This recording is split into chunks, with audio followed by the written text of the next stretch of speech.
To, ni dai da farko zan iya ce miki ban taɓa alaƙa da wani wanda yake shaye-shaye ko wurin zama ko abota ko wani abu makamancin haka ba.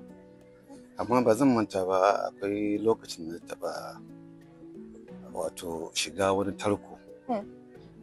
Amma dalilin tarko da na shiga Allah ne kaɗai ya fitar da ni. Amma dalilin shiga wannan tarkon shine masu safarar miyagun ƙwayoyi. Domin wallahi cikin hikima na Ubangiji na ɗauki hanya ta zan tafi Kaduna. Domin akwai wani ƙanin mahaifina ba shi da lafiya. Suka ce mu lallai ina da buƙatar na je Kaduna. Ban ma shirya ba, kuma ran da aka fara azumi. So na yi sammako na ɗauki mota ta na tafi. So ina cikin tafiya sai ga wani haka ya tsare ni ya samu hannu. So sai yadda ya min magana kamar mutumin da ya waye ni. Yana son ka taimaka mai. Kamar yana so na taimake shi kuma watakila ya waye ni to da yake ɗan irin cikin ɗan duhu nan ne sammako haka. Sai na tsaya na ce to bari in ji shi ko watakila ma wanda ya sani. To abin da yake faruwa dai na tsaya sai na ga ban san shi ba. Sai zo ce min da Allah bawan Allah ni ina so zan je Abuja ne amma in Allah Ubangiji ya fasa za ka iya taimako na ni ban da kuɗin mota na so ka taimake ni sai ka yi na Abuja. So ganin wannan sai na ce ba damuwa. Ban yi tunanin komai ba gaba ɗaya. Bawan Allah na buɗe mishi gaban moto ya shiga. Muna tafiya muna ɗan hira muna ɗan tafiya muna ɗan hira sai ya ce min ai shi daga nan ma har Kaduna zai huce. Sai ce ai to ba damuwa dama ni ma zan je Kaduna. To cikin hikima na Ubangiji dai muka je Abuja muka tsaya na sai abinci mana ce shi ma ya karɓa abinci ci. To daga nan dai muka ɗauki hanyar mu ta zuwa Kaduna. Wallahi kwaram sai Allah ya haɗa mu da masu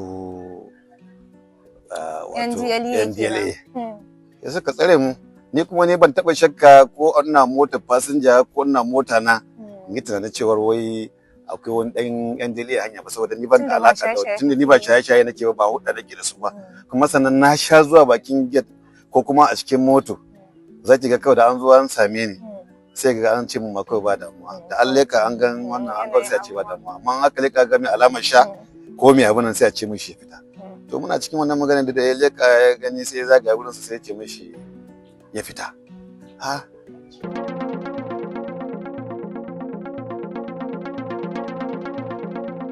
Sunana Alhaji Hussaini Liman Dakaci, Dakacin Unguwar Jawa da kewaye. Ina wannan unguwa mun tashi a wannan unguwa mun sami kanmu a tsakanin matasa kuma matasan nan masu ɗumbin yawa.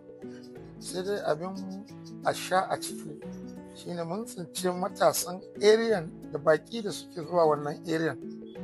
Aka zo aka bude wani dandali wanda mu kanmu matsayin mu na iyaye ba musamman me za mu kira sunan wannan dandali ba, amma cikin hukuncin Allah da gudumawan Allah da kuma gudumawa na da abokanan ayyukana wato musamman matasa da suke wannan yanki muka zo muka yi zama muka ga ya dace wannan abubuwan idan muka kyale shi to fa idan muna ganin kamar 'ya'yanmu ba su shiga ciki ba 'ya'yan wasu sun shiga to gobe namu 'ya'yan za su shiga to da wannan ne sai muka ce to ya kamata wani mataki ya kamata mu ɗauka. Abinda muka shawarta shine mu kirawo junanmu mu zo mu zauna idan za mu yi faɗan na gaske ne ai kowane uba ne. Muka zauna muka shawarta da cewa wannan abu da ake yi a wannan yankin da wannan dandalin to mu haramta shi. To Allah cikin ikonsa ya ba mu nasara mun iya kore duk abin da ya zama wannan dandali na shaye-shaye. Bayan mun yi wannan kuma tun da dama yankin duka namu ne mun san gidan kowa mun san iyayen kowa muka tara taro kuma na ainihin manya masu faɗa a jiya wannan yanki muka zauna muka ce to ga wani matsala fa da ya taso kuma yana neman ya zama mana ruwan dare ya za mu yi mu hana wannan abubuwa ci gaba. To cikin hukuncin Allah duk mutumin da aka kirawo shi a wannan zama ya ba mu goyon baya. Wannan goyon baya shine ba mu nasara har muka dakile wannan abu da ake kira sha da shaye-shaye, kuma muna fata insha Allahu wannan kira da muka yi mai matasa sun ji. Idan za a zo angon ma za a tabbatar da cewa wannan abin nan mun yaƙe shi, kuma muna ma Allah fata ya ba mu nasara ya kuma hana 'ya'yanmu faɗawa cikin wannan matsala. Amma cikin yardan Allah wannan zama da muka yi mun tsinci wasu mutane limanin 2-3 wanda sun samu taɓin hankali, wanda a ƙarshe ma wani an yanka masa ne. Ina kwance a gidan nan an zo an ce fito, na tashi na zo sai na same shi nan nashi an riga an gutsire shi, wato tunda na hange wannan hannun to Allah da iko shi na san iyayen shi, sai na tashi mota na ya je ɗauko iyayen shi sai zuwa ɗauke shi a mace, kuma ba komai ne ya haifar musu da wannan ba sai wannan shaye-shaye. Akwai ɗaya kuma har yanzu yana nan kusa da mu ma ba don abuwa zan kirawo shi yanzu zai zo nan a wannan sanadin shaye-shayen shi kuma sun yanka shi nan haka, yanzu wannan hannun ya riga mutu ana nan yanzu haka a tsaye. Zan masu tambaya ba za su gaji ba zan iya gayyace shi ya zo. Sakamakon wannan shaye-shaye ma tunda idan ya sha zai fita hankali shi, kuma ba wai zan zai je shan ya ce iyaye na ku zo ku gani wani, sai dai iyaka ba ku zo kawai ga an towo da mutum cewa ga wani halin ba ya faɗa ci. A makocin nan din nawa akwai wani yaro ma muna zaune ne kawai an kawo shi na haka an yanka ta da wuta. Kin ga a cikin cikin wannan baya ne, amma a yanzu wannan matsala ya main problem namu yanzu shine gwamnati muna so ku jawo hankulanta ta ba wa vigilante nan karfi, because iyayen 'ya'ya damuwa kusan 3 ne suke faruwa a cikin garin Lafiya. Akwai maganar cultism, akwai maganar shaye-shayen nan, akwai wani banza goyi shi ice. To kusan yanzu ya zama kamar matasa sun dauka shi sana'a da kuma iyayensu wanda sun ba su goyon baya. Amma in gwamnati ta ga dama ta kila wani abu a wurin mu gaskiya ba wani wahala ba. Dalili idan mun kawo irin masu laifuka muna ba da su turu jama'an tsaro, kamar yan dileyi idan mun sami ka donation nawa muna kira su fasu, idan kuma ya kasance kai dan cultism ne muna ba mu yan sanda. Na ga dan takaitaccen bayanin da yake na kan wannan shaye-shaye.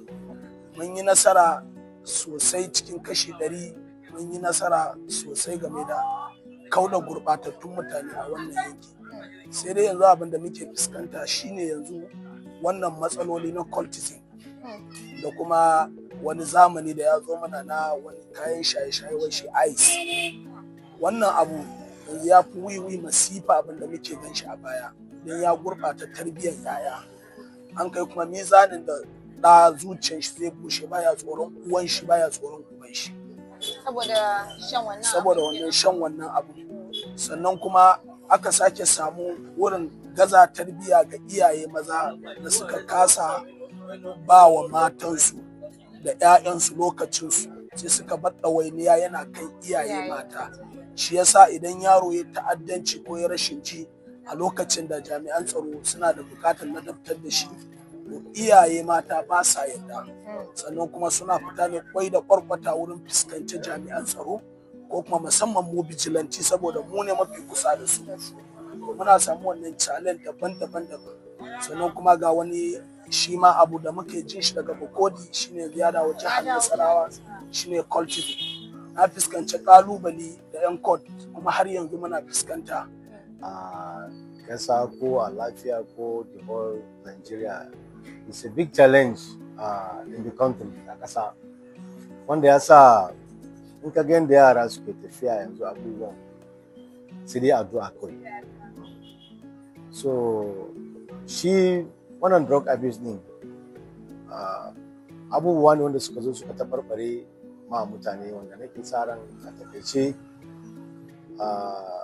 talauci na ɗaya daga cikin abubuwan da ko kuma rashin aikin yi na kawo ire-iren wayannan abubuwa. Ba ma mu kamar mu a nan gefen pharmacy da kake magana cewa wani mataki muke dauka.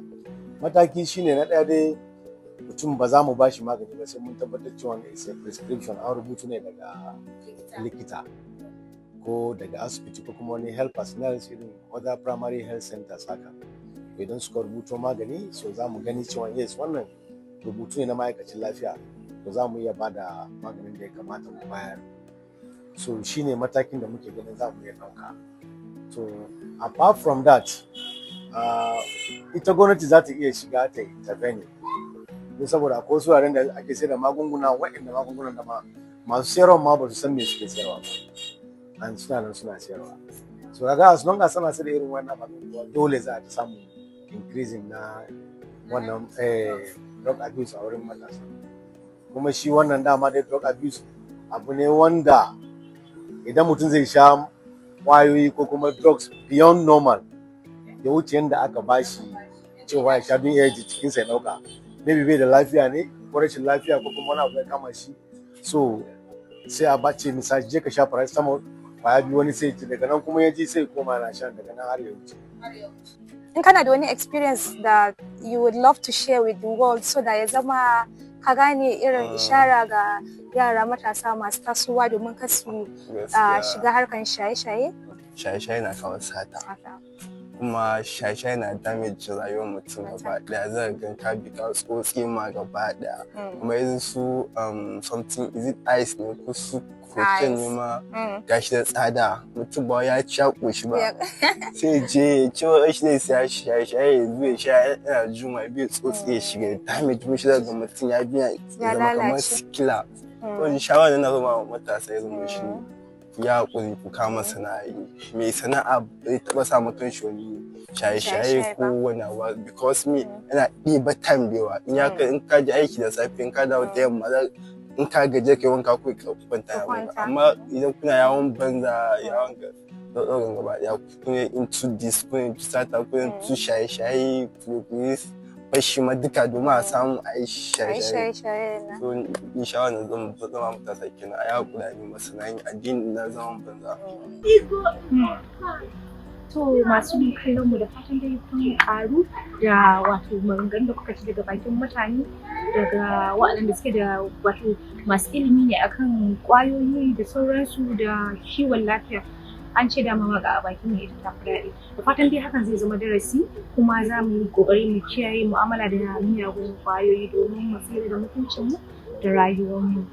To ku kada ku manta da ku biyo mu a shafukanmu wato na social media wato tare da Adama a podcast mu tare da Adama a dukkan shafukan yanar gizo da kuma Adama Musa Family Foundation domin mu ci gaba da ilmantar da ku domin nishaɗantar da ku da kuma wayar muku da kai game da illolin wato shaye-shaye.